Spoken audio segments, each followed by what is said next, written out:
এই মা বোনদেরকে বলছি, পোশাকটা এমন হবে না, আপনার পোশাকটা এমন হবে না যে পোশাকটা পরেও গায়ের কাঠামো বোঝা যায়। এক নম্বর কথা, ফুল স্টপ।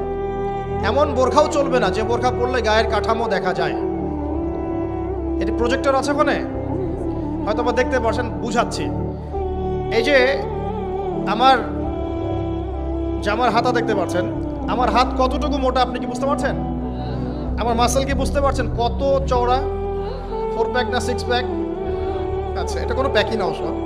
আচ্ছা, তো এখন এটা ঠিক আছে পর্দা, এটা যদি আপনার অন্য কোনো অঙ্গ প্রত্যঙ্গ হয় একই হুকুম। প্রতিটার ক্ষেত্রে কি একই হুকুম, হাতের ক্ষেত্রেও যেমন হুকুম, অন্য সমস্ত অঙ্গ প্রত্যঙ্গের ক্ষেত্রে কি একই হুকুম। বুঝতে পারছি? আর ভেঙে বলা দরকার আছে? আচ্ছা, এখন যদি এই কাপড়টা এমন হয় যে কাপড় পরেও আমার হাতের